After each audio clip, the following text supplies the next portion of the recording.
There's a reason why no other Premier League club has picked up more points in the league than Liverpool since the end of March, beginning of April. And that reason is Trent Alexander Arnold. At the beginning of April, Klopp adapted Trent's role to become more of an inverted fullback and trialled with Trent being in midfield. Now, there's been a lot of question marks over whether Trent can play in midfield or not, or whether he can be inverted fullback or not. But I think the fact that Liverpool have done so well pretty much answered those questions. And yes, Trent can play in midfield. But we're going to talk about Trent's role in today's video. He gives Liverpool the ability to adapt to so many game states, which is why Liverpool's so clutch this season, coming up with those last-minute winners that Trent has been a big part of, or last-minute equalisers. Trent gives Liverpool the ability to adapt and to many game states, to play many different ways, because he can be in fullback, inverted fullback, he can go in midfield. He's been Liverpool's best player this season. So in today's video, we're going to explain Trent's role as an inverted fullback, Trent's role as a DM. We're going to get into his brilliant game versus West Ham, where he got 2 assists, and then we're sort of going to talk more into why Trent has given Klopp this advantage, and this could maybe be a league-winning advantage. So basically, Trent's role sort of adapted towards the end of last season. We saw Liverpool start last season poorly, and then they got big players back from injury, and then Klopp made some adaptations, and Liverpool looked really good at the end of last season, but they didn't quite get top 4, but they were one of the form teams, I think, from March to the end of the season, and that's when Trent actually started to invert. Now, in terms of other inverted fullbacks like Porro and Zinchenko, when it comes to ball retention, Trent isn't as good as those players, and that is because he plays the riskier passes. He's more of a chance creator, he's more of a progressor, which isn't a bad thing, and we're going to get into that, but he's not really the kind of guy that goes really forward in midfield and helps him build up. He actually inverts, but he drops a lot deeper. If you can see my little diagram I've drawn there, really bad diagram, that is Trent number 2 in build up, almost coming inverting in midfield, but he's doing that so he can play the ball out long, rather than getting the ball with his back against the defence and having to sort of use his body and play out and all of that, and he has to back up against the defence. No, this is where Trent has the ball, and he can just play the ball forward where he's not got his back to go, and that's what Trent thrives in, rather than sort of what Porro does and Zinchenko does, which is help him build up. Trent is more a little bit deeper, picks up the ball, but actually he's coming inside to progress the ball from central positions, which has been really important for Liverpool. And as you can see here, this is the form table since April 9th, 2023. Liverpool are top. Somehow, Manchester United are in 4th above Arsenal. Do not ask me why. I'm a United fan. I don't know, but that is generally the form table there, with Liverpool only losing 1 game since Trent has sort of become this inverted fullback, which shows that it's really, really worked.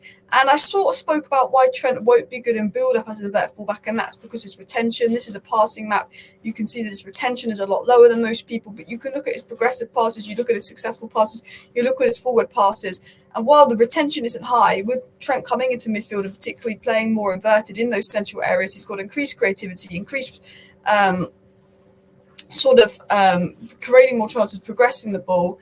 And at the end of the day, Trent being in midfield allows him to play more freely, where he's spraying out balls to the right, finding Salah in space, spraying out balls forward, switching the play. But it gives Trent a bit more freedom to pass the ball. And Trent's best attribute as a player is passing. Trent is in probably the top 0.001% of players when it comes to passing, and Trent has been known for his long passing. He's got the IQ to pick out a really good long pass, make passes that not many players can do, and execute those passes. And while retention and accuracy of his passes aren't always the highest compared to other players, a big part of that is because he tries those riskier passes, because he is able to do it.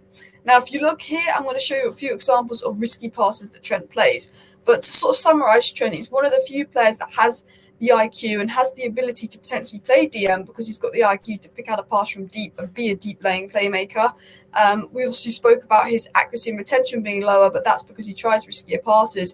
And Liverpool actually have Curtis Jones when it comes to ball retention, I think is ranked third in the 97th and 99th percentile among all the top 5 players in Europe for ball retention and accurate passes and keeping the ball. So if you're playing Trent in a midfield with someone like Curtis Jones, who's elite when it comes to ball retention, Trent's ability to play the riskier pass doesn't matter too much, because they've at least got midfielders that contain the ball and Curtis Jones.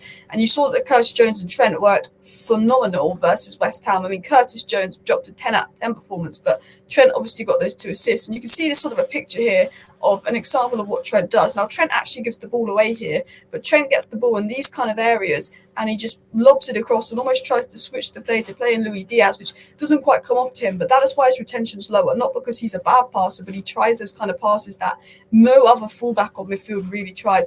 And he tries those passes, multiple times a game. So obviously other midfielders and fullbacks do try these passes, but they don't try them multiple times a game.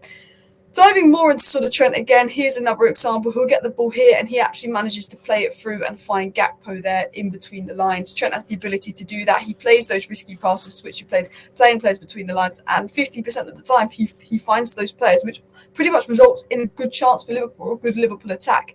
And again, not many players have the ability to do that. Not many players have the ability to pick a pass and actually create something from that pass. Trent always likes to get the ball. He always likes to play it forward. And being in those central positions, as you can see here, has given him more freedom. This is from the Athletic. You can see last season he was most on that right channel, putting in cross, or swinging balls from the right. Whereas this season, he's often been in the middle, actually laying the ball forward, switching the play, and then actually moving the ball out to the right, finding Salah in space, doing those switcher plays, doing those dinks over to get players into the box, get strikers into the box, those plays into Núñez.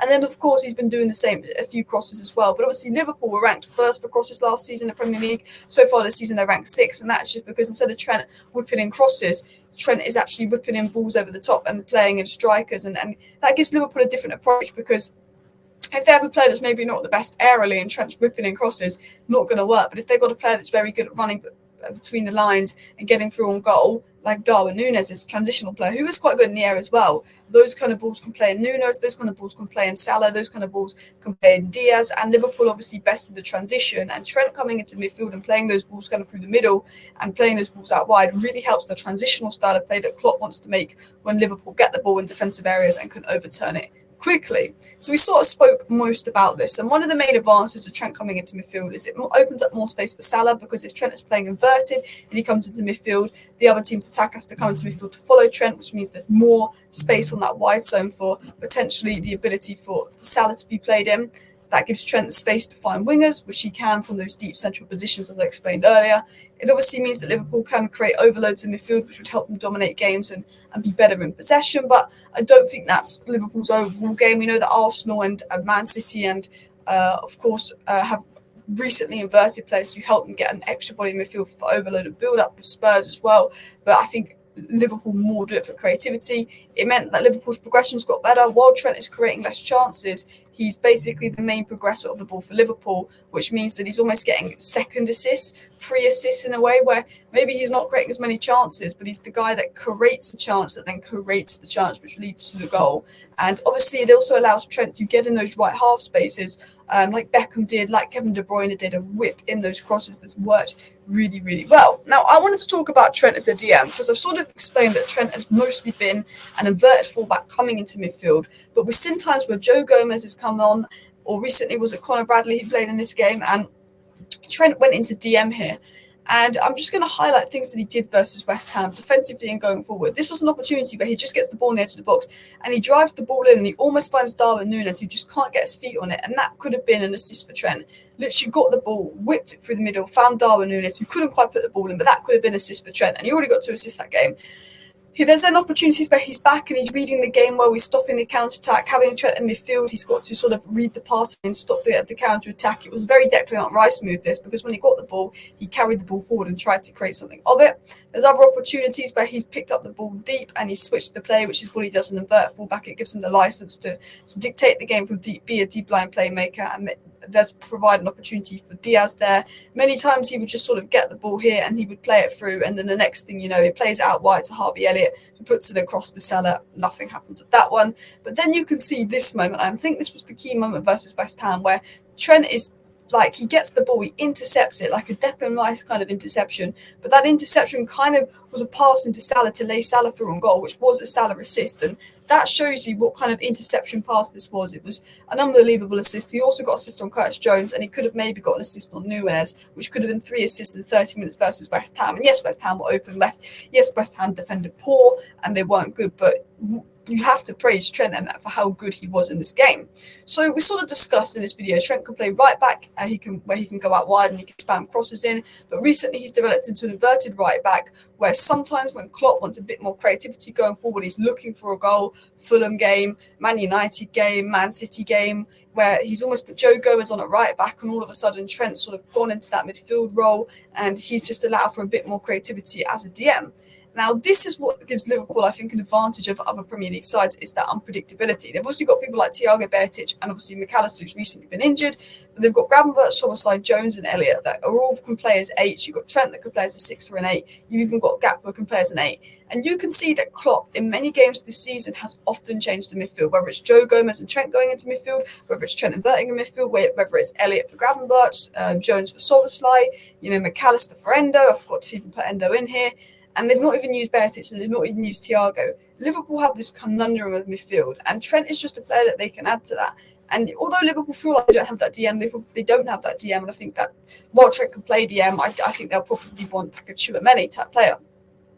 It's given Liverpool the ability to be in a game where they're drawing 1-1, they're not playing particularly well, but then they go win that game 2-1. How many times this season have Liverpool been level or behind and they've ended up winning the game? And in all of those games, Klopp is making changes to the midfield, and a player like Trent allows him to do that. And Trent has come up with 2 massive goals versus Manchester City and was at Fulham to essentially get Liverpool probably 4 more points, but also take 2 points off Manchester City. He's obviously got 7 assists this season. He's been massive for them. Even in the Man United game where they were crap, he was the guy that was going to make something happen, and something was going to happen, because Klopp kept changing the midfield. He couldn't break down Liverpool, but Trent was there creating the chances. And you can see his heat map this season. While he predominantly still stays on the right, you can see how much more central he's got. You can see versus United, he made 6 key passes and 1 big chance. And he was trying to spray the balls into a lot of things as well. And you can see here that this is Liverpool's predicted lineup versus, of course, Arsenal. But there's the ability there for maybe Trent to go in the midfield and Joe Gomez to play right back, or Trent to advance. Liverpool have got many, many options. So this is why I think Liverpool have this slight advantage over other teams in the Premier League, because of Trent Alexander Arnold. Please do smash a like, subscribe if you're new. Thank you for watching. Bye.